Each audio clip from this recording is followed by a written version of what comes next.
Mau ada yang mau ditanyakan dari sesi sebelumnya?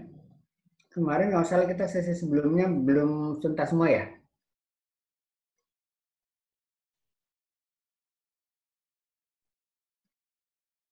Ada yang waktu itu belum sempat saya bahas ya?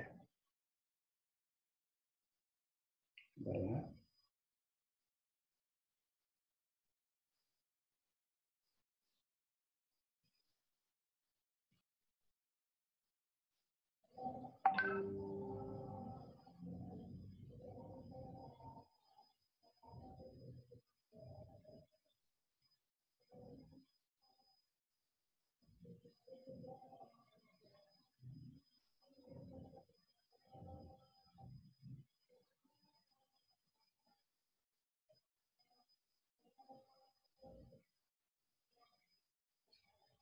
Ini saya sudah diminta buat soal lagi. Sebentar lagi udah mau UAS kali ya. Tanggal berapa UAS?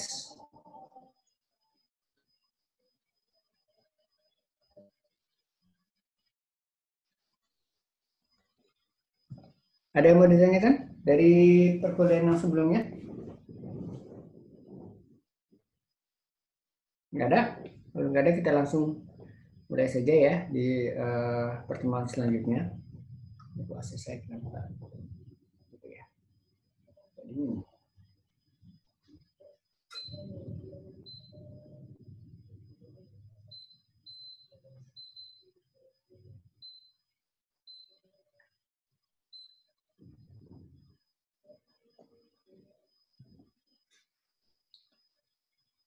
saya coba ini dulu ya. Ini silau banget ini backgroundnya hijau. Personal services.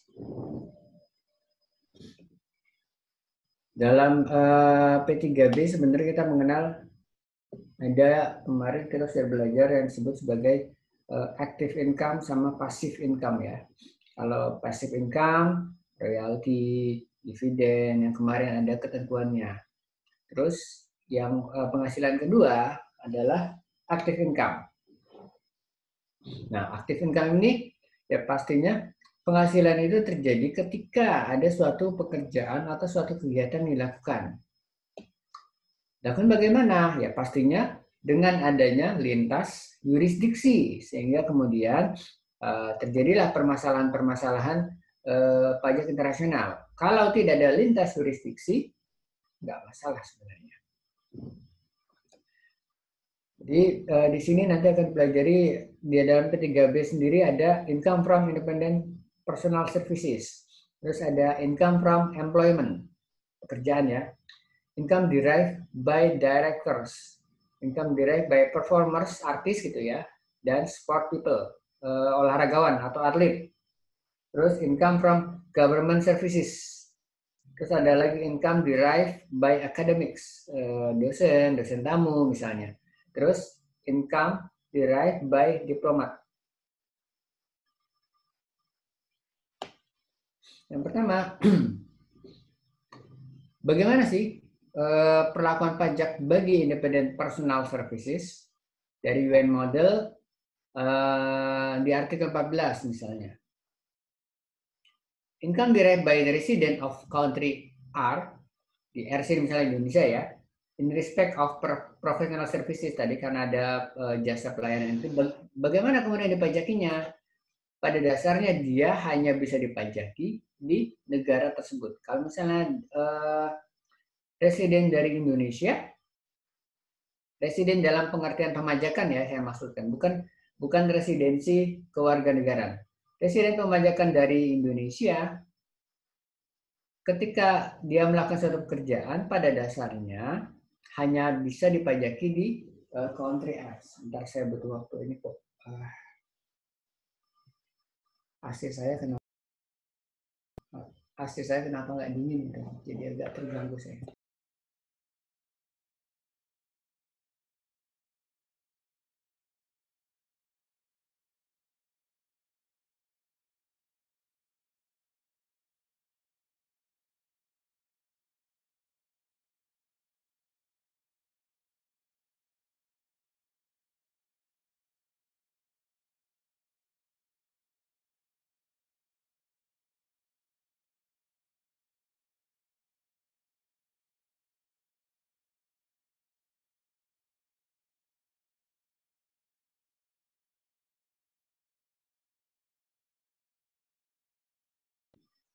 Sorry,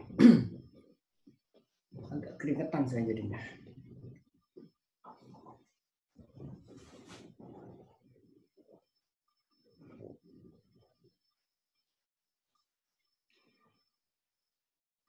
Kecuali ya dia, jadi pada dasarnya hanya bisa dipajaki di negara negara asalnya sendiri, kecuali ya ternyata di negara contracting agent, sorry, di contracting state, di negara lawan P3B kita, dia punya tempat tinggal yang tetap di sana, fixed base, atau secara reguler mereka dia memang bolak-balik misalnya antara Jakarta sama Singapura, misalnya seperti itu.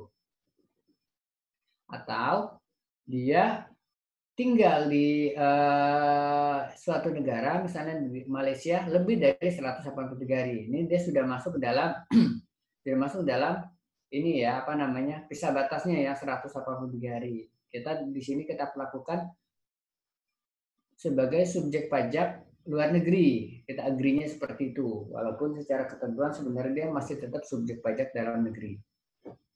Itu ya. Jadi kalau A atau B ini terpenuhi, maka negara lain, negara apa namanya, lawan P3B bisa kemudian melakukan pemajakan atas penghasilan yang diterima di sana. Ya. Jadi misalnya ada ekspat yang contohnya di B misalnya, dia kerja di Indonesia, walaupun misalnya dari Amerika, saya salah kalau dari Amerika, walaupun dia dari Singapura atau dari Malaysia, kalau dia datang ke Indonesia, bekerja di Indonesia lebih dari 183 hari, maka dia bisa kita pajaki. Karena sudah masuk ke dalam subjek pajak dalam negeri atau residensi perpajakan Indonesia.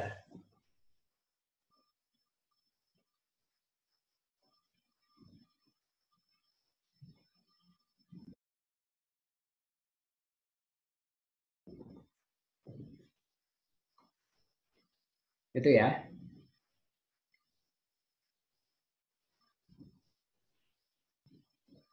Oh, saya kira ini error. Kemarin saya sudah servis, saya khawatir masih error lagi. Kemarin sudah saya coba bersihkan, harusnya sih nggak ada masalah lagi. Terus bagaimana kemudian pemajakannya, taxing under double treaties, bagaimana gitu? Hak pemajakan negara sumber itu hanya kepada penghasilan yang diterima gitu ya. Jadi misalnya dia sumbernya dari negara itu bisa diterima.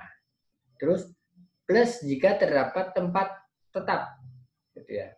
Misalnya tadi yang ini yang A ini ya, dia ada di situ kantor konsultan misalnya, itu bisa dipajaki. Atau jika ada time testnya tadi visa batasnya sudah terlampaui 183 hari. Kalau seperti itu bisa kita kenakan pemajakan di negara sumber penghasilan. Kalau di luar itu belum bisa kita kenakan pajak di negara sumber.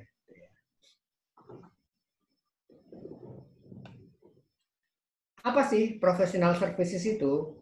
Ya apa ya, profesional gitu loh, pengacara, dokter, ya, apa lagi, engineer, arsitek, dentis kalau bisa kayak yang belum terbuka. Yang sudah terbuka itu setahu saya lawyer sama arsitek dan akuntan ya. Kalau dentis, dokter gigi belum. Arsitek saya rasa sudah sangat terbuka ya. Apa namanya, keterbukaan jasa sekarang kan.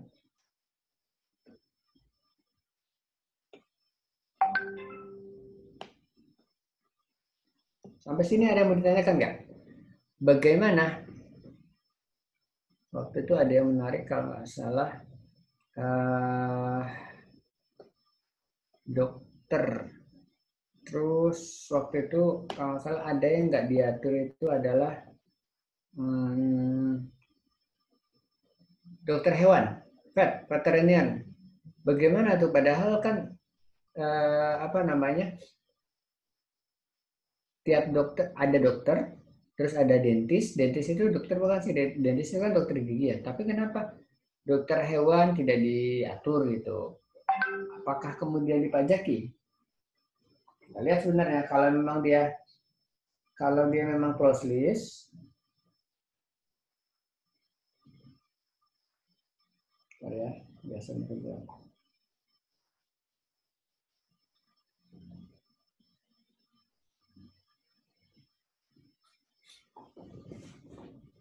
Kalau memang dia close list, berarti ya. Tapi kalau misalnya bilangnya adalah includes, termasuk, berarti dia open list gitu ya. Jadi kalau apa namanya, bacanya di sini ada physician, lawyers, engineers, architects, dentist, accountant, tapi karena di sini bilangnya includes, tergantung P3B-nya. Tapi setahu saya ada yang membatasi, bukan nggak pakai includes dia, karena memang ya tergantung kita itunya apa namanya kesepakatannya gitu ya.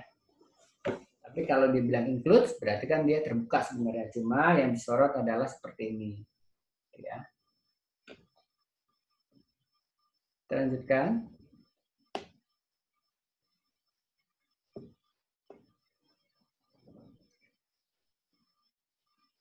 Subject to provision artikel apa nih, 16, 18, 20.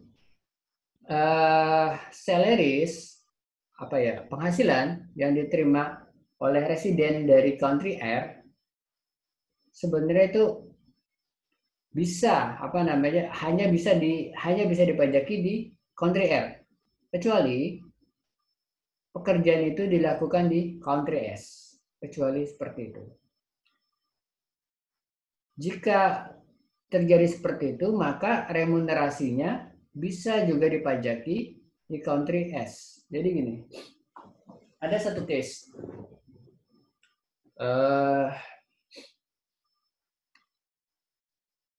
Misalnya ada pegawai ekspat datang ke Indonesia. Dia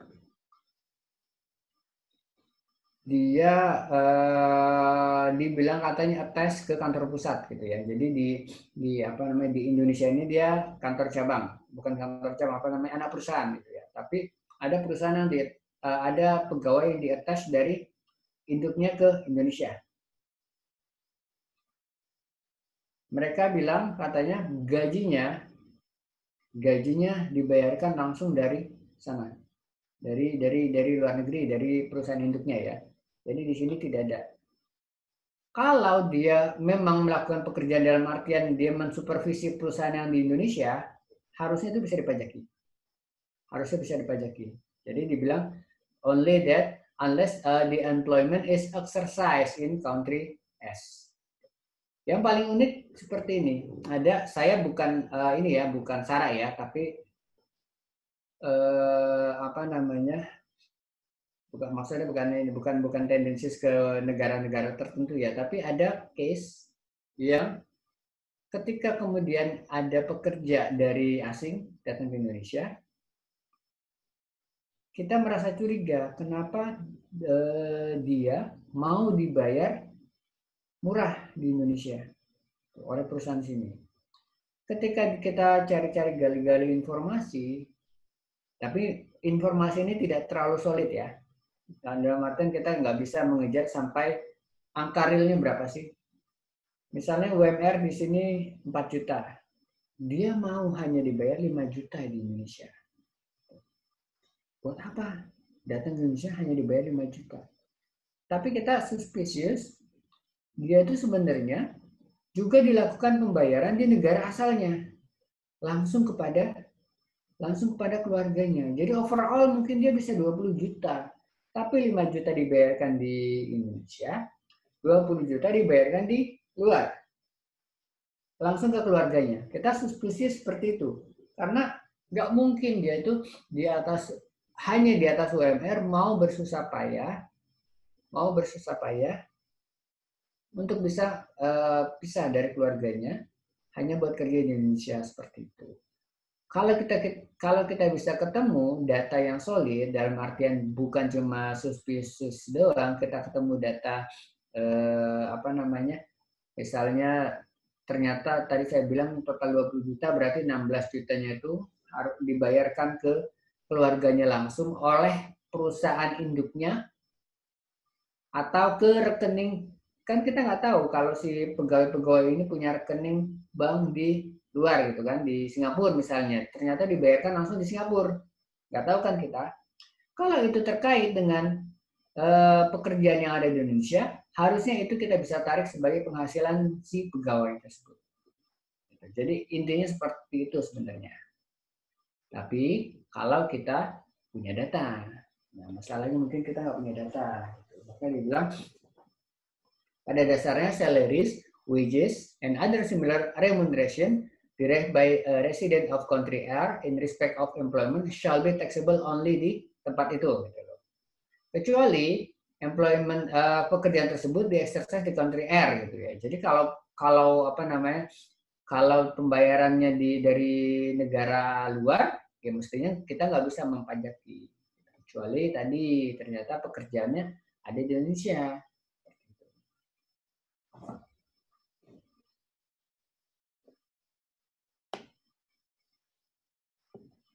Itu ya, ini kurang lebih summary-nya seperti itu. Employment ya.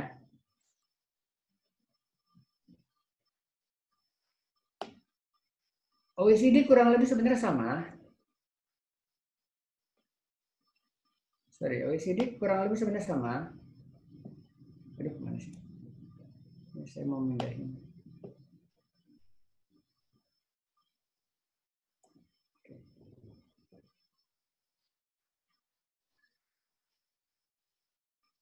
Sama seperti kurang lebih sama seperti yang UN, paling cuma wordingnya saja. Paling yang dikhususkan adalah ini. Yang berbeda adalah ada klausul terkait dengan pekerja yang memang dia bekerja di pesawat yang rutenya rute internasional. Jadi walaupun dia mondar-mandir misalnya Jakarta Singapura daily mungkin 3 times itu bolak-balik, kalau dihitung harian mungkin mereka bisa 183 hari. Padahal melakukan pekerjaan dari Indonesia kan, ngangkut apa namanya, melayani customer dari Indonesia gitu. Itu kan berarti melakukan pekerjaan yang ada di Indonesia. Tapi khusus buat yang ship atau aircraft yang rute internasional, pembajakannya tetap di penghasil apa namanya, di negara tempat si kapal itu beroperasi terdaftar gitu ya. Jadi kalau tadi misalnya AirAsia apa Singapura Airline, dia melayani rute Jakarta Jakarta Singapura tiap hari gitu. Atas yang pastinya kemarin kan sudah dikecualikan untuk penghasilan airline-nya. Plus pegawai-pegawainya pun kalau dia bukan pegawai Indonesia, pegawai dari asing, dari Singapura, itu pun tidak kita pajaki di Indonesia. Gitu ya. Itu maksudnya. Jadi untuk hanya khusus buat yang kapal atau pesawat terbang yang dia melayani rute internasional.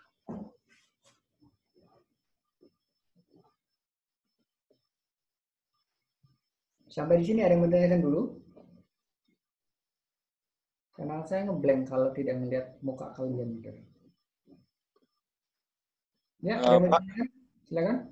Tadi kan udah disinggung tentang ini, jasa profesional ini di kalimatnya terutama meliputi jobnya itu. Beneran nggak ada batasan pekerjaannya, Pak, untuk pasal 14 ini? Ya, makanya tadi saya bilang itu kan contoh OECD, contoh UN itu kan include gitu. Nah, bagaimana penerapannya itu yang tergantung dari P3B masing-masing. Jadi ada satu case saya lupa P3B mana itu, Fed itu tidak masuk gitu karena dia close list. Kan terserah antara itu kan perjanjian bilateral kan antara Indonesia dengan negara lain gitu. Jadi nggak mesti harus ikut modelnya ini gitu loh. Tergantung kita. Kita cuma mau membebaskan profesional itu adalah A, B, C, D, E gitu. Ya sudah gitu. Kalau yang di sini, contoh yang di sini, ini kan tadi include gitu, makanya tergantung dari,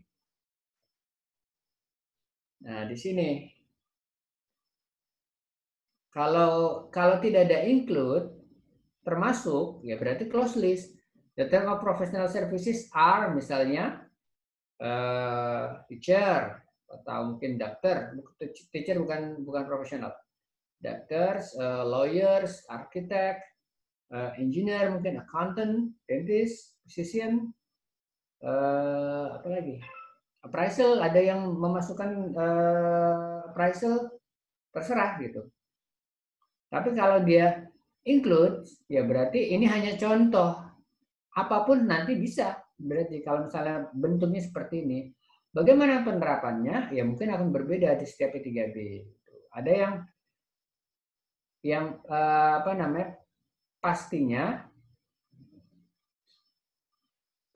ya masing-masing pengennya ya sesuai dengan yang dibutuhkan saja gitu. Gitu ya. Ini Pak, soalnya ini ada hubungannya sama soal PPH Pak. Gimana? Ini ada hubungannya sama soal PPH yang kami dapat gitu. Oke. Kalau di soal kami sih dibilang P3B tidak memenuhi ya. Tapi misalkan memenuhi nih. Jadi ada jasa manajemen Pak dari negara orang itu residen negara Prancis dan dia nggak ke negara kita. Oke. Time test cuma 10 hari. Nggak masuk. Oke, terus? Nah, di P3B Indonesia Prancis itu kalimatnya persis seperti ini, Pak. Jasa profesional terutama meliputi kegiatan persis karena OECD pun dari Prancis kan ya. Ya, itu Pak, persis kalimatnya. Jadi gimana sebenarnya Pak? Misalnya nih, itu memenuhi P3B, habis itu time testnya anggaplah memenuhi gitu. Lebih dari 180 hari ya. Apakah bisa Pak?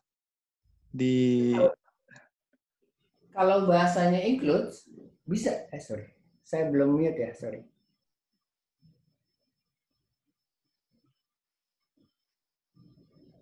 Oke, sorry. Kalau bahasanya include, ya bisa Mas. Kebetulan ini terhalangnya gara-gara time testnya ya. Iya. Ya, kalau bahasa seperti itu, open list kan, include kan, termasuk gitu kan. Terutama termasuk ini. Tapi kalau misalnya dia tidak ada include, meliputi saja, apa namanya, adalah are gitu, bukan include.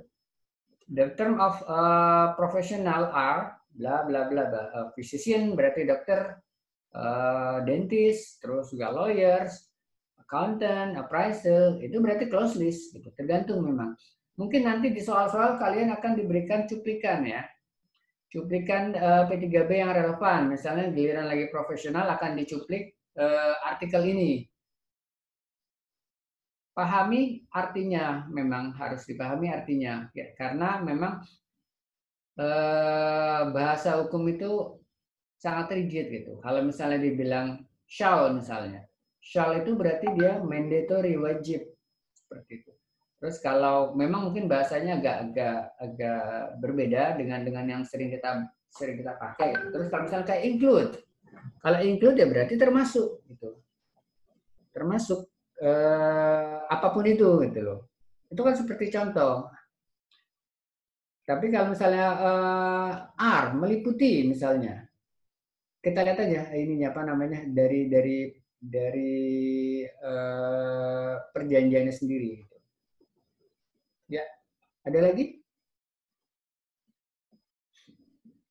Izin bertanya Pak. Yep.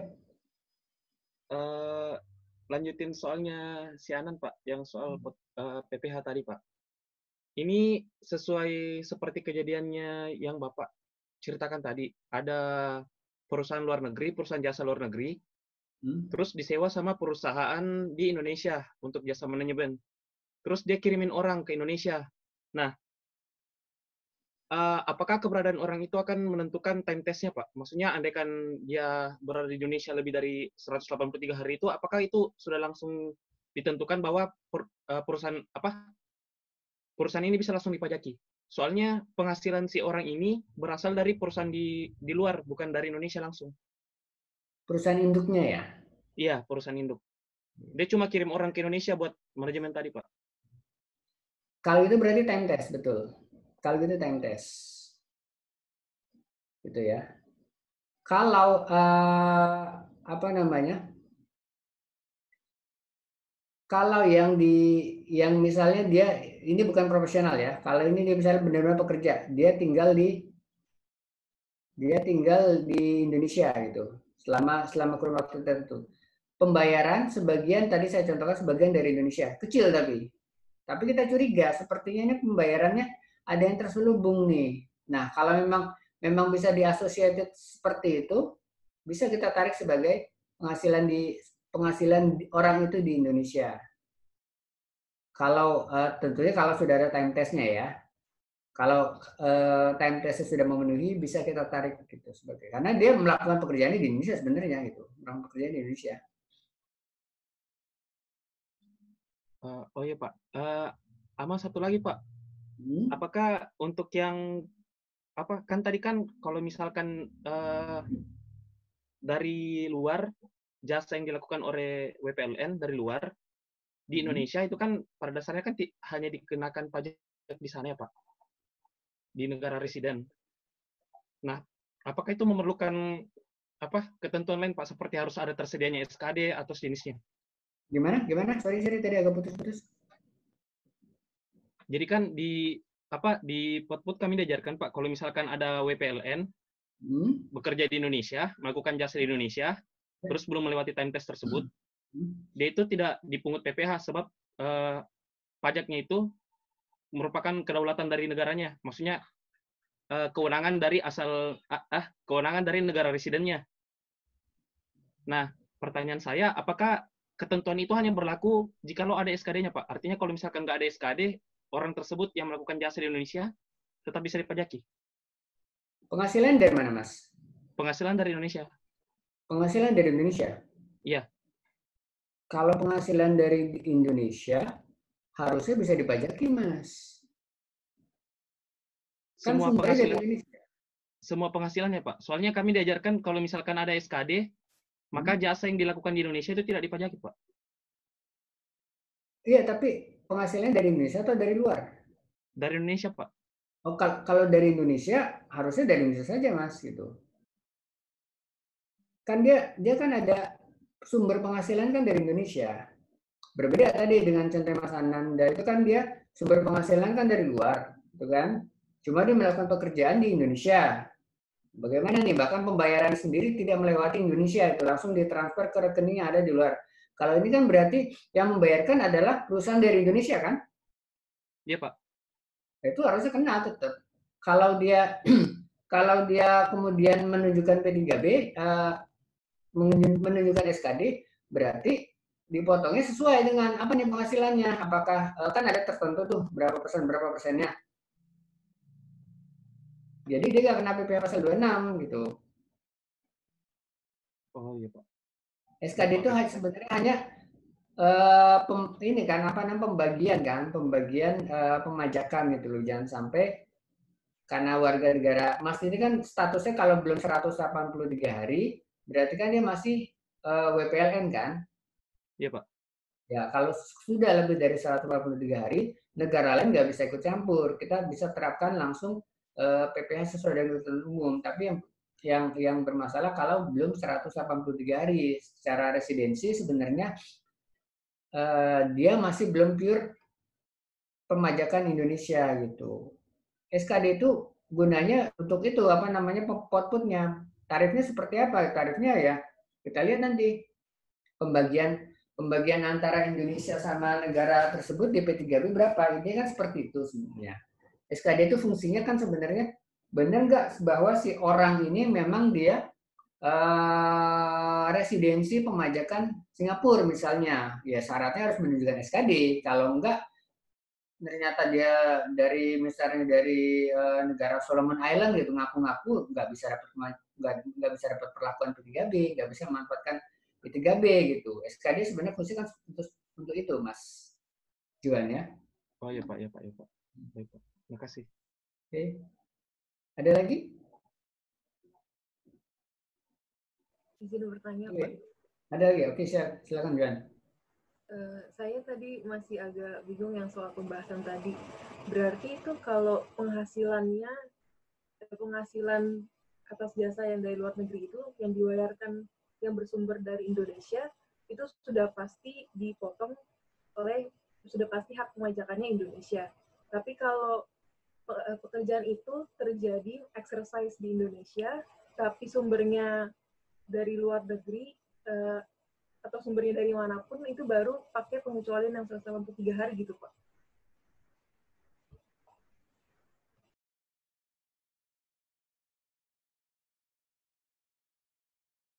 Saya belum iya betul Mbak, seperti itu. Jadi walaupun dia kosongan di sini, dia dibilangnya tidak digaji gitu dari Indonesia, tapi lama di sini. Oh, kita asumsikan dia sebenarnya ada penghasilan gitu, enggak dari Indonesia, kan pengerjaan dari sini kan itu. Harus lapor di sini. Ingat, kalau lebih dari 183 hari, ketentuannya apa? Dia menjadi wajib pajak dalam negeri kan? Nah, wajib pajak dalam negeri, kalau kalian sudah belajar SPT kan ada penghasilan yang diterima dari dalam negeri kan? Terus ada penghasilan yang diterima dari luar negeri. Itu harus laporkan dalam SPT-nya. Bisa kita tarik di sini, dia harus lapor SPT. Perkara di sana sudah dipotong, silakan. Nanti kita bisa kreditkan di sini. Gitu. Ya Mbak Joan ya. Jadi dengan dia tinggal di Indonesia lebih dari 183 hari, maka otomatis dia menjadi subjek pajak dalam negeri. Kita harus cukupkan. Nah, kita harus tetapkan dia menjadi wajib pajak dalam negeri, orang pribadi, gitu ya. Ya, dengan begitu pemajakannya worldwide kan, pemajakan Indonesia kan masih worldwide kan. Seluruh penghasilannya kita tarik sebagai penghasilan yang ada di Indonesia. Kalau dia ternyata dari perusahaan A di Indonesia 0, ya sudah berarti di SPT-nya dia akan lapor penghasilan dalam negeri 0. Justru dia ada penghasilan dari luar negeri. Gitu. Kredit pajaknya PPh pasal 24-nya bisa kita akui, nggak masalah itu. Jadi dengan tarifnya Indonesia lebih besar, kemungkinan dia akan bayar pajak di Indonesia lebih banyak. Gitu ya. Maksimal ya dia nggak bayar pajak. Kalau misalnya penghasilan luar negerinya nggak bisa dikreditkan, berarti kan maksimal sebatas PPh terutangnya kan. Nggak mungkin kita memberikan lebih bayar pengembalian gitu. Pajak di luar negeri lebih besar, kita di sini lebih kecil, terus kita kasih dia refund. Nggak seperti itu. Maksimal adalah 0, nihil berarti kan. Sebatas PPh terutangnya. Seperti itu sih. Ya. Konsepnya seperti itu sebenarnya. Kalau penghasilan dari luar negeri, kalau dari dalam negeri, ya kita udah nggak bisa bilang pemajakan di luar negeri. Sumbernya dari Indonesia. Tinggal nanti bagaimana, apakah dia dipotongnya PPh pasal 21 atau PPh pasal 26. Kita lihat nanti. Atau mungkin dia nggak dalam bentuk itu, dalam bentuk yang lainnya mungkin. Ya kita lihatlah. Sepanjang dia sudah mendapatkan penghasilan dari Indonesia, sudah sebenarnya dispute-nya sudah hilang. Gitu. Masalah apakah boleh dipajaki atau tidak, harusnya sih boleh karena sumber penghasilannya. Terima kasih, Pak. Oke. Ada lagi? Pak, saya sebenarnya pengen ngonfirmasi nih Pak, dari ajaran di PPh kemarin. Ada yang dari Juan tadi. Gini Pak, intinya berarti kalau badan BUT, ini asumsi sumber penghasilan dari Indonesia, nggak ada dari luar negeri gitu nggak? Okay.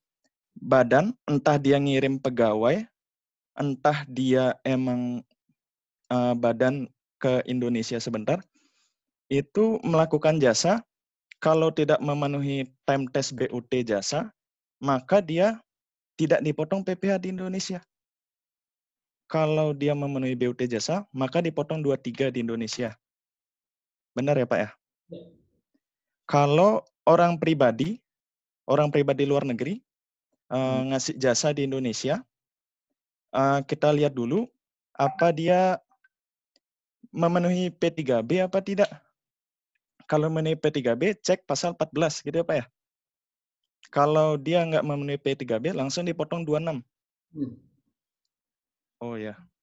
Ya benar berarti Pak. Ya, makasih Pak ya. Ya. Oke. Kalian sudah belajar pasal-pasal ya. Oke, lanjut, ada lagi?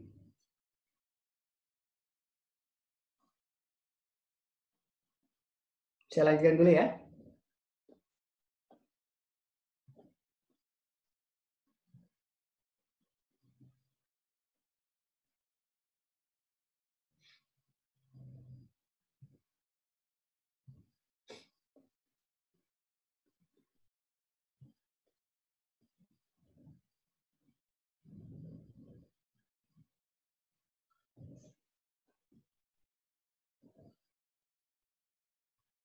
Ini ya, director fee. Coba ini, masih error nggak? Director fee. Ini di OECD ada di artikel atau pasal 16 ya.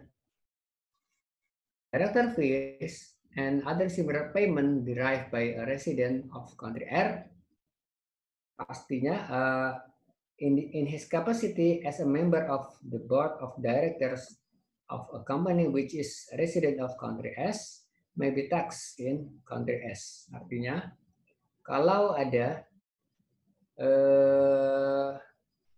komisaris, gitu ya. Komisaris dia bukan wajib pajak dalam negeri, gitu ya. Dia ada di sini dicontohkan country R, misalnya di Singapura. Ternyata dia masuk ke dalam board of directors-nya di Indonesia, komisaris yang ada di Indonesia.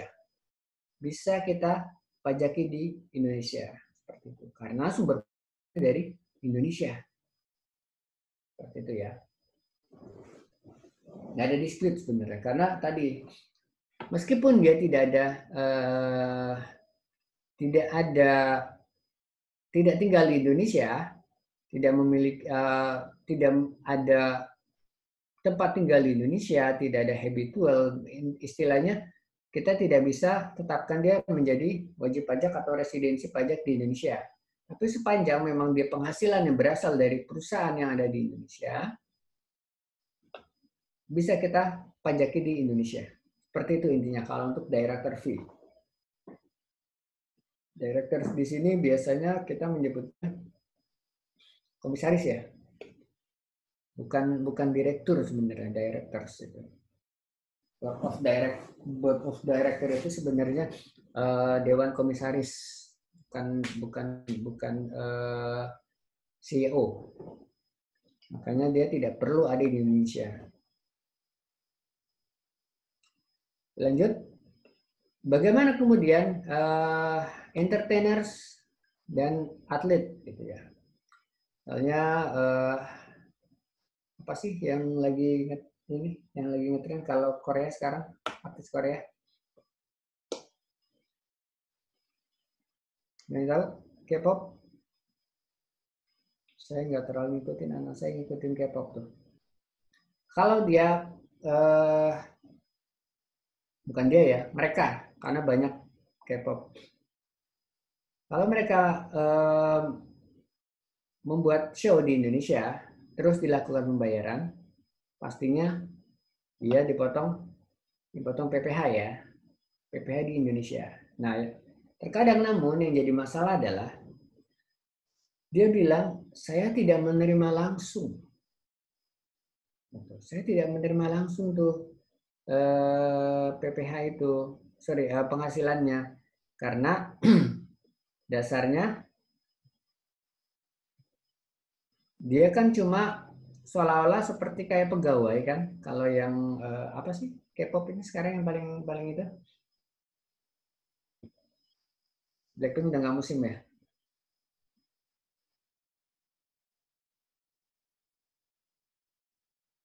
K-pop cowok.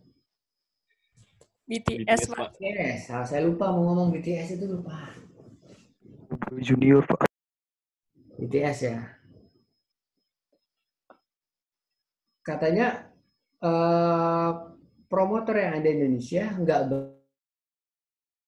katanya itu, tapi bayar kepada agent. Kalau seperti itu bagaimana pemotongan pajaknya? Apakah atas penghasilan itu dipotong PPh pasal 2 dipotong untuk orang-orang per orangnya? Seperti itu.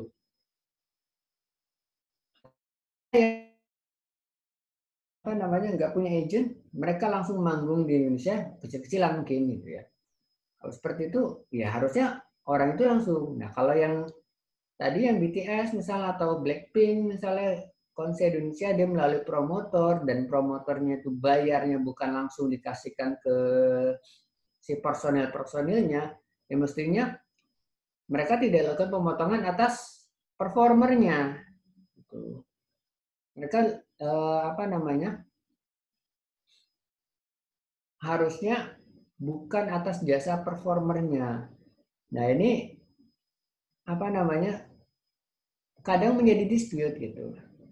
Karena di sini kan entertainers kan, kelihatan nggak? Oh saya belum men-share lagi ya.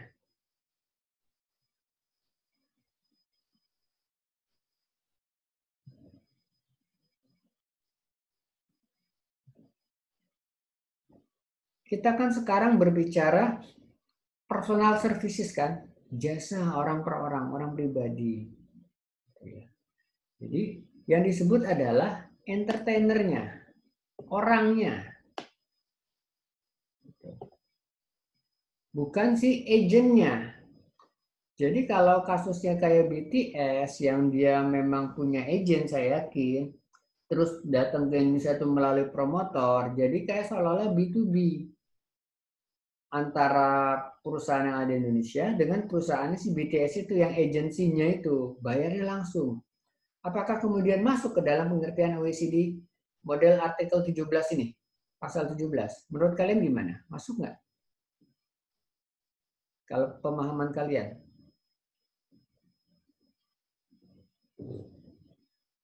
Soalnya kita sekarang berbicaranya personal services, jasa pribadi, orang pribadi kan. Tapi ternyata kalau dilihat dari term of business-nya, kalau ngelihat orangnya, iya yang perform pastinya bukan perusahaan, yang perform adalah BTS kan. Tapi kalau kita ngelihat dari proses bisnis alur uangnya, si promotor itu nggak bayar langsung. Saya dibayar oleh manajer saya di luar negeri, di Korea berarti kan. Dari promotor lari ke agensinya BTS, nggak mungkin tuh apa namanya, nggak kayak artis-artis yang di apa namanya lokal-lokal lah, maksudnya misalnya kayak kawinan baru dikasih sama apa namanya penyelenggara kawinannya, terus tahu dibagi-bagi di tempat, ini segini kan nggak mungkin seperti itu kan kalau BTS kan. Mereka nggak akan seperti itu. Oh baru dapat dari promotor Indonesia langsung dibagi-bagi, ini siapa Lisa Blackpink segini, ini segini, ini segini, nggak mungkin seperti itu. Jadi pastinya harusnya ada perlakuan berbeda gitu. Kira-kira gimana menurut kalian? Coba siapa yang suka Blackpink atau BTS gitu? Saya tadi sempat nyebut Lisa Blackpink, baru dapat ada timeline itu loh. Apa namanya? Kirain Lisa Blackpink ada baru pulang dari baru nyampe dari Korea, ternyata ada TKW baru pulang dari Korea. Halah. Oke, silakan. Ada yang mau merespon? Setahu saya tidak sih Pak, karena menurut saya malah jadi 4 pihak di sini. Jadi dari promotor itu ngasih ke agen world tour-nya, baru agen world tour-nya baru mengasih ke agensi, baru agensi ke membernya. Jadi kalau menurut saya nggak masuk ke artikel ini. Nggak masuk artikel sini kan berarti? Padahal kalau kita lihat harus itu masuk ya gitu loh. Tapi ternyata nggak masuk ke sini. Gitu loh. Kalau gitu berarti masuknya yang mana tuh? Artikel yang mana? Kira-kira? Employment bukan, Pak? Kenapa? Employment. Dia kerja dari agensinya. Dianggapnya jadi pegawainya agensi itu, artisnya. Iya, tapi kan employment-nya dia employment-nya agensi BTS, which is bukan ada di Indonesia kan? Nah, atas pembayaran dari promotor Indonesia, kepada siapalah itu, terserah apakah ke agensinya atau ke siapa, yang penting aliran uang ini sebenarnya aliran uang dalam rangka yang pasal pasal berapa profesional tadi itu pasal 17 atau bagaimana gitu. Secara real memang dia mendatangkan si BTS datang ke Indonesia, BTS kemudian perform professional services sebagai entertainer gitu. Oke, clear. Tapi setelah kita bedah lagi, aliran uangnya nggak gitu loh, nggak dari promotor langsung bagi-bagi ini amplop buat siapa sih member BTS, si A, si B, si C. Saya nggak hafal kalau BTS. Si A, si B, si C gitu. Ada berapa? Ada 20 mungkin. Nggak mungkin kan dibagi. Kalau seperti itu dibagi amplop satu-satu, bisa langsung dipotong PPh-nya. Pasal 26 bisa langsung. Tapi kan enggak. Itu kontrak dengan agensinya, pembayaran mungkin by wire gitu, by cek atau transfer. Di sana bagi-baginya pun nggak di Indonesia gitu kan. Bagi-baginya pun di Korea. Kita nggak tahu si personel ini dapatnya berapa, si ini dapatnya berapa, nggak tahu itu. Memang betul seperti nggak masuk ke dalam pasal ini gitu. Walaupun kita lihat dia atlet gitu. Kok atlet? Dia entertainer, penghibur gitu loh, artis. Cuma nggak masuk dalam pengertian yang ada di pasal 17 di modelnya OECD. Gitu. Jadi untuk yang mana kalau kayak gitu ya? Ya pasti Pekerjaan bukan bebas mungkin Pak. Pekerjaan bebas itu maksudnya Untuk bebas agensinya. Untuk agensinya. Kenapa? Untuk agensinya mungkin maksudnya pekerjaan bebas. Pekerjaan bebas. Jasa hiburan atau jasa apa? Tapi kan berarti bukan entertainer kan? Iya Pak.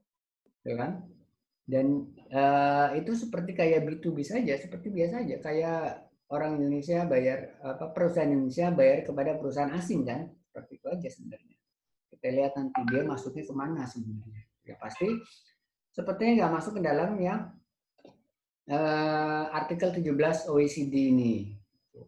Itu nggak masuk karena secara proses bisnisnya dia berbeda dengan yang kita mau. Kalau dulu mungkin ya artis datang ke Indonesia, penyanyi datang ke Indonesia, singers, dia langsung solo gitu misalnya, pembayaran langsung dia terima walaupun ada manajemen, tapi manajemen itu mungkin hanya sekedar arranging aja, kayak justru manajer itu dipekerjakan oleh artisnya gitu, bukan artis yang bekerja kepada manajer gitu.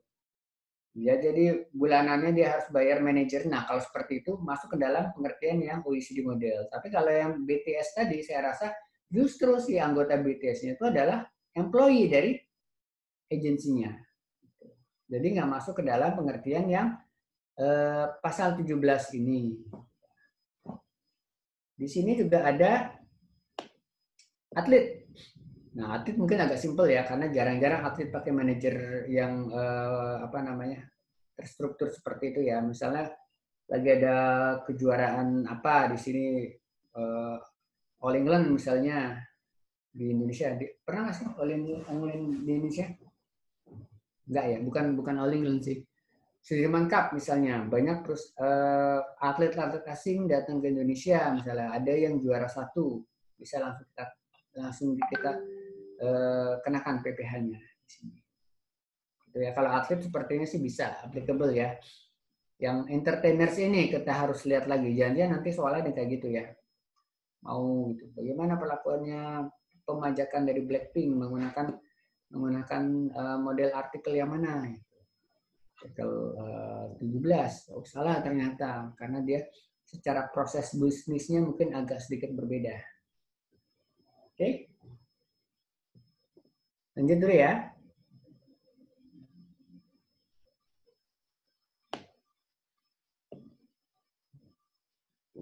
Government services.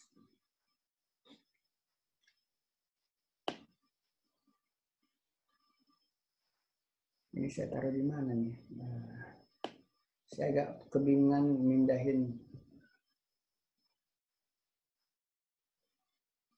Oke, tapi kalau saya nggak ngeliat kalian, saya nggak jelasinnya kayak jelasin ke komputer, jadi kurang pas itu. Jadi kadang-kadang ngeblank. Maka saya harus tetap melihat ada beberapa dari kalian di sini. Lanjut, ada yang berikutnya adalah government services. Government services ini dia tapi di luar dari diplomat. Gitu ya. Di luar dari diplomat. Misalnya ada yang bekerja di luar negeri, di Singapura misalnya. Dia bukan diplomat. Kalau diplomat ada khusus, memang ada ketentuan khusus. Non-diplomat dia, statusnya non-diplomat. Terus, meskipun dia sudah tinggal di Singapura misalnya, lebih dari 183 hari, penghasilannya hanya berasal dari Indonesia, pemerintah Indonesia, PNS ya, PNS dia ditugaskan di luar negeri, tapi non diplomat. Kalau diplomat ada lagi ketentuan khususnya. Non diplomat ditempatkan di Singapura misalnya. Meskipun lebih dari 183 hari, Singapura tidak bisa memajaki orang itu, PNS itu. Sama, kalaupun ada di Indonesia, PNS, sebutannya PNS bukan ASN lah, ASN dari Amerika misalnya, datang ke Indonesia, dia bekerja di Indonesia, melakukan pekerjaan di Indonesia lebih dari 183 hari. Sudah lewat semua yang time testnya tadi itu. Tapi sepanjang dia memang government employee, dia tidak dipajaki di Indonesia. Tidak kita masukkan kemudian menjadi wajib pajak dalam negeri, kemudian penghasilan dari Amerika kita tarik ke Indonesia, suruh lapor di Indonesia, kalau ada kurang bayar, suruh bayar di Indonesia. Tidak seperti itu. Khusus buat government services gitu ya. Ada salaries, wage, dan other similar remuneration. Kecuali, ini bukan pensiun ini, pension. Gatel saya kalau di kecuali pension.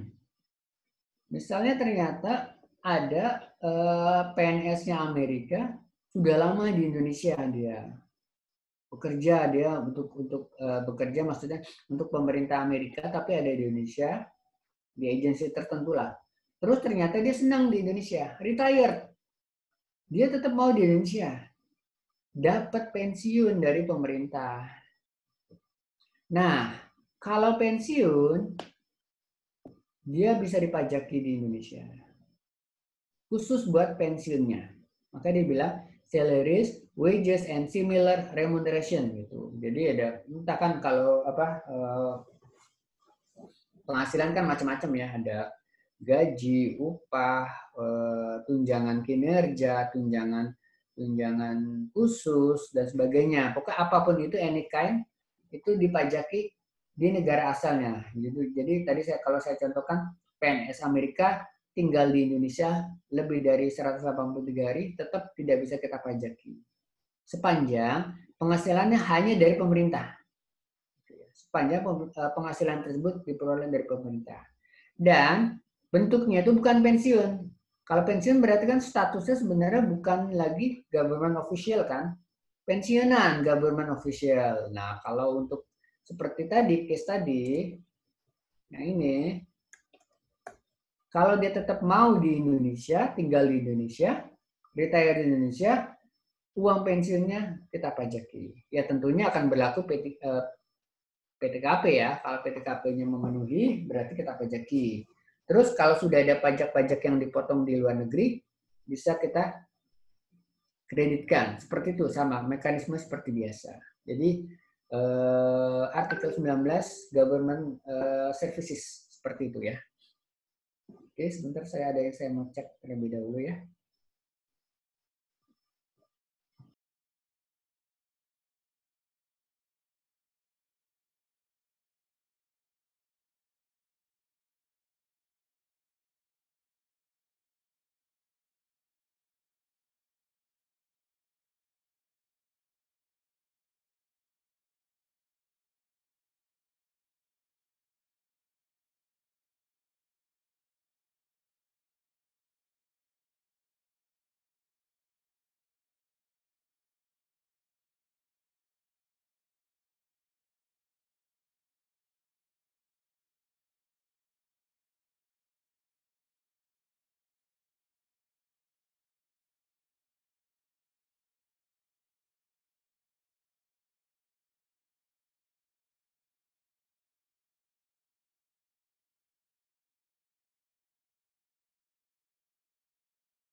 Oke, sampai di sini ya government official, nggak ada pertanyaan ya, gampang itu kan.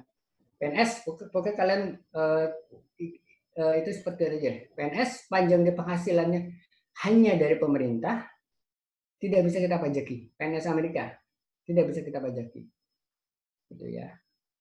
Terus bentuknya bukan pensiun. Kalau ternyata dia mantan PNS mendapatkan pensiun, bisa kita pajaki. Bagaimana pemajakannya? Seperti semula, seperti biasa, maksudnya sesuai dengan pasal 17 dikurangi PTKP, kredit pajaknya berarti yang telah dipotong di luar negeri sama seperti biasa, gitu ya. Ini UN model, kurang lebih sama, gitu ya. Kurang lebih sama. Sepanjang dia tidak menjadi residen di sana,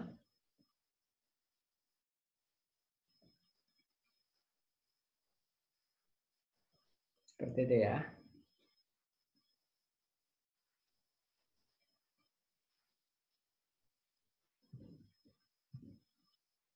Nah, sekarang lanjut akademik. Profesor atau teacher. Ini kan sering kita mendengar ada dosen tamu dari Harvard misalnya. Dosen tamu dari perusahaan universitas yang ada di, kalau di Australia terkenal NU misalnya. Ini memang dalam rangka pasal ini, klausul ini memang dalam rangka kita memajukan pendidikan gitu. Dikasih waktu bahkan sampai 2 tahun untuk bekerja pastinya, mengajar di suatu universitas, bisa kita lepaskan pemajakannya gitu ya.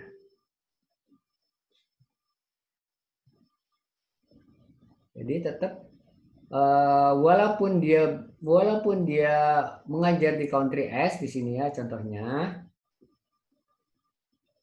tidak lebih dari 2 tahun, tidak dipajaki di negara S, tetap dia dipajakinya di negara R. Kita give up, kan banyak tuh perusahaan profesor dari luar negeri, dia menjadi profesor tamu gitu. Atau sebaliknya, waktu saya kuliah di Amerika, saya sempat ketemu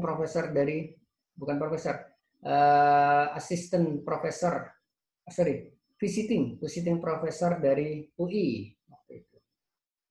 Jadi kita sempat jokes juga, aduh udah capek-capek datang, udah jauh-jauh datang ke Amerika, ternyata dapat kelasnya orang Indonesia juga itu. Walaupun dia ngajarnya sih bahasa Inggris gitu, tapi setelah selesai kelas, Mbak, kalau habis, karena lebih muda dari saya padahal, maksudnya sepantaran lah. Dia kebetulan masih single kan, cewek waktu itu.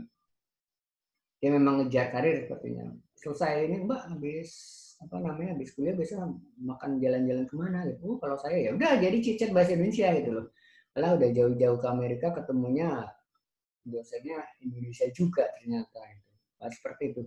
Sepanjang belum 2 tahun dia terikat P3B, tidak dipajaki di Amerika, si Mbak tadi itu. Saya lupa Mbak siapa waktu itu ya. Orang dari UI pastinya. Nah, bagaimana dengan diplomat? Tadi saya bilang bahwa yang government official tadi itu, dia non-diplomat. Government service non-diplomat. Bagaimana dengan diplomat? Khusus buat diplomat, memang ada ketentuannya. Dia ada privilege dan immunity. Kalau sudah ditetapkan dia menjadi diplomat, dia seolah-olah hukum negara domestik tidak berlaku. Hukum negara Indonesia tidak berlaku bagi diplomat. Kalau dia melakukan kejahatan pun, kita tidak bisa kemudian memenjarakan dia. Yang kita bisa minta adalah surat protes dan minta dideportasi. Seperti itu. Minta dikembalikan. Nggak bisa kita tahan. Makanya kalau kalian lihat, nggak ada tuh yang plat CD itu ditilang. Tuh nggak ada yang seperti itu. Plat CD ditilang, kena train one gitu. Nggak ada ketentuannya. Bahkan kalau kalian mau tahu, kayak negara kantor kedutaan besar, dia merupakan negara sendiri. Jadi hukum yang ada di situ bukan lagi hukum Indonesia. Kayak misalnya kedutaan besar Amerika yang ada di depan, di seberangnya Monas tuh. Itu kan nggak ada toh bendera Indonesia di situ. Yang ada adalah bendera Amerika. Karena memang yang berlaku adalah itu teritori Amerika. Nggak cuma negara, nggak cuma kedutaannya, bahkan mobil, satu mobil itu yang dia platnya plat CD12 itu kode negara Amerika, itu adalah kedaulatannya Amerika. Polisi nggak akan berani nilang karena itu kedaulatan Amerika. Termasuk diplomatnya. Kalau dia sudah ditetapkan sebagai diplomat, ketentuan-ketentuan domestik banyak yang tidak apply, termasuk PPh, pemajakannya. Jadi sepanjang dia memang sudah ditentukan menjadi diplomat, maka tidak dipajaki di negara setempat. Seperti itu. Ya, sampai sini ada yang mau ditanyakan? Habis pembahasan kita untuk yang personal services, cukup singkat, tapi nanti sepertinya akan kalau contoh-contoh melihat banyak akan dicontoh case seperti ini. Saya nggak terlalu khawatir karena dengan adanya online sepertinya akan tetap open book. Jadi mungkin taktik kalian gelar semuanya itu buku-buku nanti. Jangan kalian baru nyari bukunya pas udah kuliah, udah online-nya gitu. Kalian gelar dulu. Kalau perlu bilangin sediain satu lantai itu buat buku-buku semua. Kan terbatas daripada kalian nyari-nyari gitu kan. Seperti itu ya. Saya nggak terlalu khawatir karena masih online dan open book pastinya. Ya kalau nggak open book juga nggak bisa juga nggak bisa dikontrol juga kan, siapa tahu itu loh. Pilihan nggak ada ternyata mak kalian di depan ada yang bukain bukunya gitu kan nggak kelihatan gitu online itu. Ada yang menanyakan sampai di sini? Atau mungkin materi-materi sebelum ini? Monggo. Singkat untuk yang personal.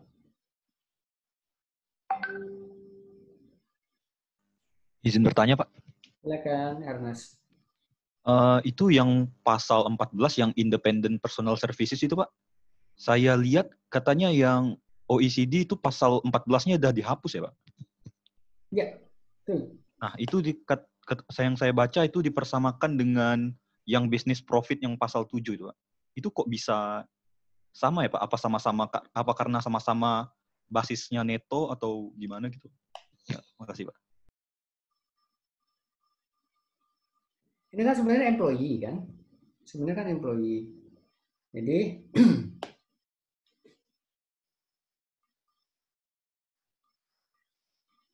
ini saya ini. Persyaratan kan gini kan? Ini apa sih sebenarnya? Melewati time test. BUT kan sebenarnya. Mirip sama BUT sebenarnya. Cuma bedanya ini dia seolah-olah seperti karyawan gitu. Jadi personal bukan BUT jasa atau bukan kita kategorikan sebagai BUT kalau ini, tapi dia makanya independent personal services. Tapi kalau dia misalnya kayak agen asuransi yang tidak independen, itu kan BUT kan? Itu. Nah, OECD menganggap bedanya apa sebenarnya? Penghasilannya sama kurang lebihnya itu. Time test-nya pun 183 hari kan. Time test 183 hari. Terus ini ada tempat fixed base kan. BUT bukan sih ini. Walaupun dia independen. Gitu. Walaupun dia independen. Seperti itu. Jadi memang di OECD model sudah dihapuskan karena dianggap sebagai yaitu bisnis profit seperti biasa, karena kurang lebihnya sama. Apa sih ini kayak ini? Kan ini persyaratan BUT semua kan? Ada penghasilan, betul? Ada fixed place kan? Kalau sekarang kan baru PI kan, permanent establishment. Apa tuh permanent establishment? Ada tempat, ada agent dan sebagainya. Kita kan belum mengenal yang SEP, harus ada tempat di situ. Terus yang ketiga, time test. Time testnya bagaimana? Apa 183 hari atau apa? Tapi harus melewati time test. Sama kan berarti dengan BUT. Cuma memang kita tidak bisa bilang dia BUT, karena kalau bilang BUT-nya siapa? Saya kan independen kan? Gitu. Saya independen. Saya tidak mewakili siapapun gitu loh. Tapi secara esensi, secara purpose sebenarnya kan dia bisnis proses kan? Itu ya Ernest ya. Ya, kasih Pak. Oke, kurang lebih sama dengan BUT. Ada lagi?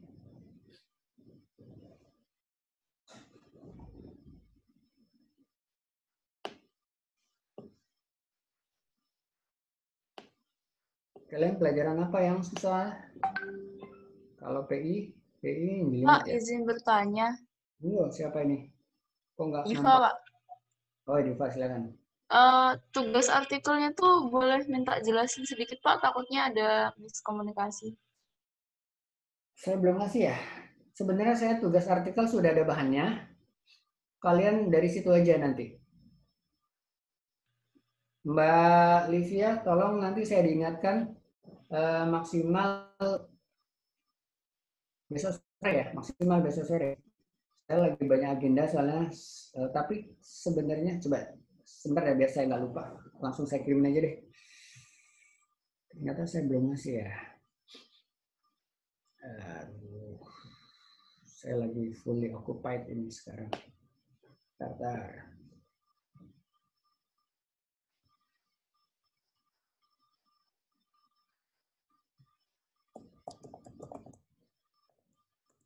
Ini screen saya kelihatan nggak? Jangan sampai kelihatan. Nggak kelihatan kan screen saya? Soalnya kalau lagi zoom nggak tahu apa namanya besar.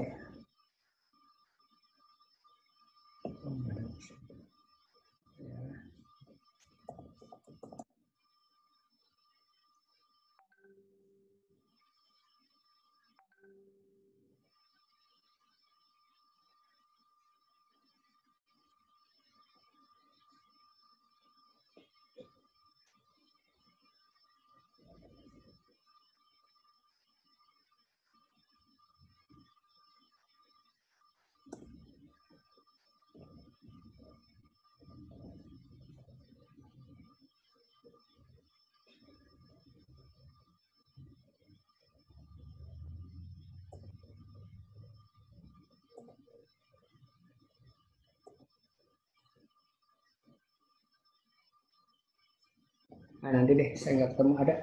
Tapi saya udah pilihkan sebenarnya.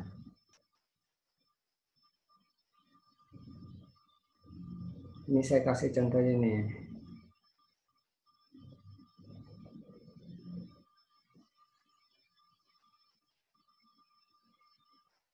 Kemana kolom itu?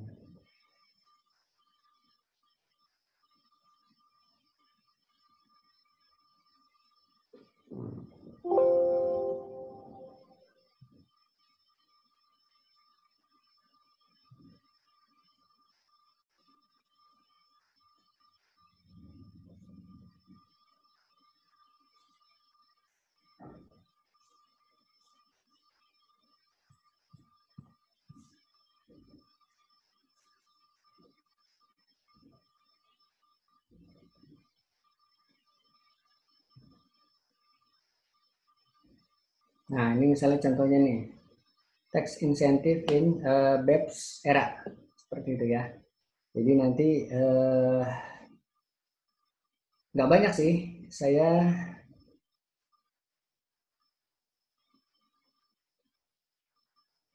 mungkin ada 20. Nanti mungkin apa namanya masing-masing soal mungkin ada yang double ya. Tapi mohon kalian jangan saling kirim file copy paste gitu ya. Jadi mohon bisa walaupun ada topik yang sama, mohon masing-masing mengerjakan sendiri ya. Jadi saya ngelihat nanti kok style orang nulis itu kan beda-beda gitu kan.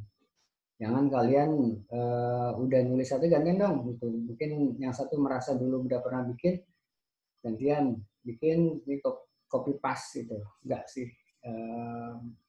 Jadi mohon bisa bikin masing-masing nanti ya. Nanti akan saya kirimkan. Makasih diingatkan ya, Mbak Diva. Sorry. Seingat saya sudah ngasih, belum ternyata ya. Oke, nanti saya ini ada 20 ada 20 materi.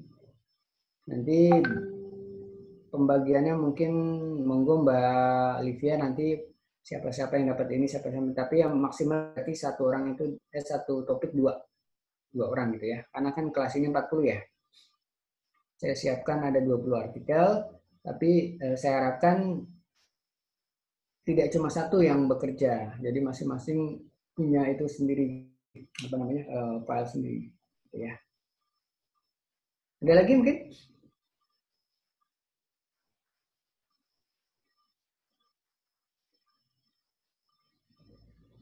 Olivia, ada yang mau ditanyakan?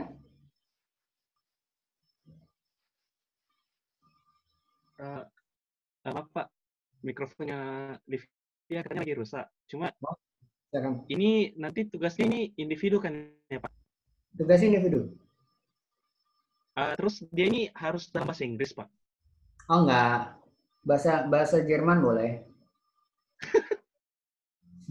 Enggak, bahasa Indonesia aja, bahasa Indonesia aja. Cuma artikelnya emang saya adanya bahasa Inggris gitu. Kalian kan enggak alergi dengan bahasa Inggris, gitu ya. Enggak. Tapi kalau kalian mau pakai bahasa Inggris ya boleh, monggo gitu. Atau bahasa Jerman tadi boleh gitu. Tapi saya paling pakai Google Translate, saya nggak bisa bahasa Jerman soalnya. Yang 20 materi itu maksudnya 20 tema ya Pak? Nanti masing-masing anak kembangkan sendiri-sendiri. Gimana? Yang 20 materi itu tema ya Pak? Jadi masing-masing anak kembangkan sendiri-sendiri. Yes, tapi saya kasih bahan bacaan.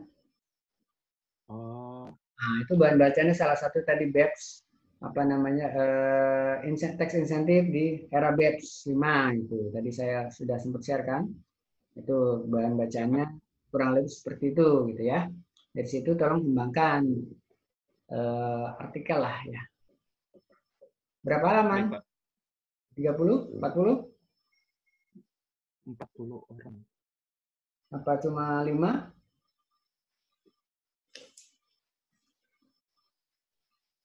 Ada lagi?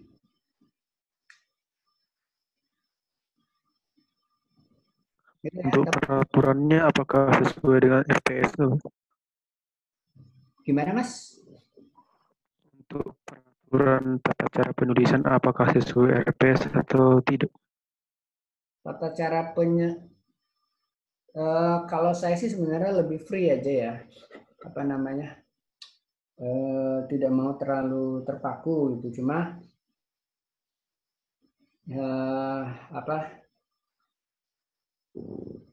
nanti mungkin secara detailnya kan saya itu kan pakai WA aja deh. Khawatirnya nanti agak miss ya, berapa minimal page-nya gitu tidak. Terus apa namanya? Apa aja kira-kira konten isinya seperti itu Mas ya. Mbak Livia paling minta tolong saya diingatkan ya kalau belum mengirimkannya. Saya kirain saya sudah kirim, ternyata belum ya. Oke. Nanti ya untuk detailnya mungkin baiknya pakai WA aja karena kalau saya sebutkan saya nanti takut kelewat gitu ya. Untuk yang detailnya. Tapi saya nggak terlalu sebenarnya terpaku ke RPS, maunya ya terserah saya sebenarnya. Itu kan RPS kan hanya guidance saja sebenarnya. Ada lagi?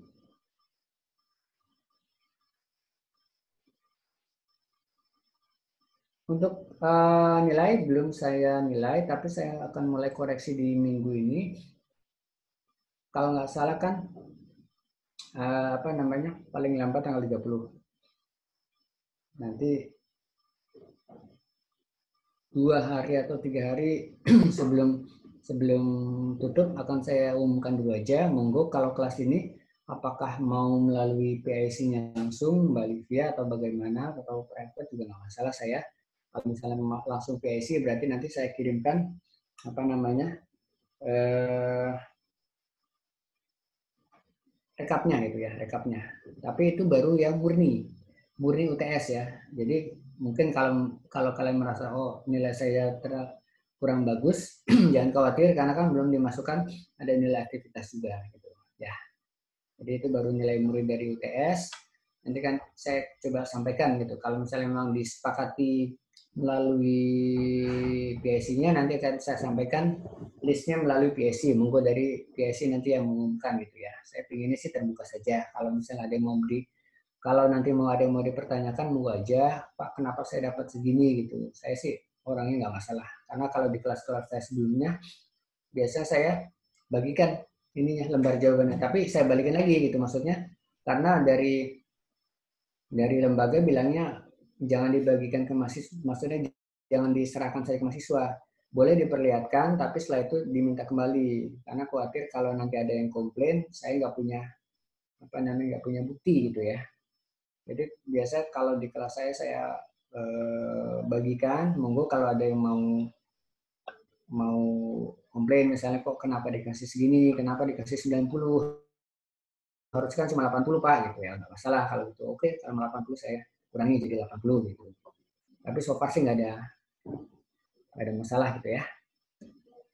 Oke, kalau nggak ada ya paling saya bingung mau ngomong apa lagi. Ada yang mau tanyakan? Tidak ada? Ya kalian bisa free kan berarti. Nggak ada ya? Kalau nggak ada saya cukupkan saja untuk hari